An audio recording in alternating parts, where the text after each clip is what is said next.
The eye-popping Retina display-toting MacBook Pro has arrived, and it really is a remarkable bit of kit. Even if you put your face right up close to that screen, you'll be hard-pushed to spot any pixels. And that 220 ppi screen has a higher resolution than a 30-inch desktop monitor crammed into just 15 inches. Letter definition is better than the printed page, and pictures are absolutely stunning.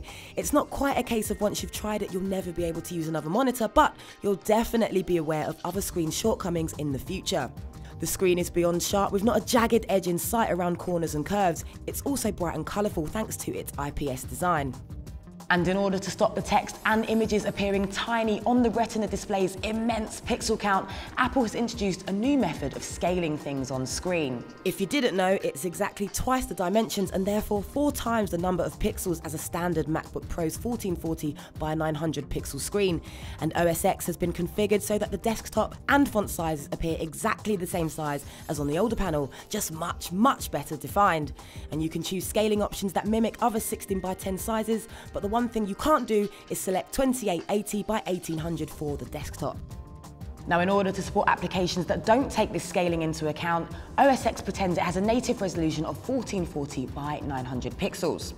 So on first run, all games will choose this resolution, and so will non-optimized apps that do their own rendering, like Google's Chrome. As a result, everything about them looks much worse than it does on a standard screen, with blocky images and slightly smeared text.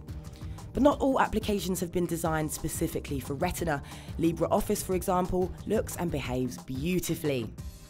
Now, weighing more than 2 kilos, it's almost double the weight of the Air, but that's still light for a 15-incher. And like the Air, Apple has stripped out the DVD drive and tapered the base to a fine point, which means it's only 18mm thin at its deepest point. But there's still room for 2 Thunderbolt ports, 2 USB 3.0 jacks, and an HDMI out, as well as an SD card reader. And as far as the keyboard and trackpad go, they appear to be just as excellent as on the older MacBook Pros. And there's plenty of processing power. The Intel Core i7 chip is a proper quad core with hyper-threading, so it's not just the thinnest, lightest and highest resolution MacBook Pro to date, it's also the fastest. It combines with the SSD drive, available in varying capacities, for a very sprightly desktop performance and near instant boot time. The Nvidia GeForce GT 650M graphics are surprisingly perky too, enough to play Diablo 3 with everything maxed out at the native resolution. Everything that is available on macOS is positively monstered by the 650 GT, even at Retina resolutions. And for a laptop, it packs truly excellent speakers. The only real criticism is battery life.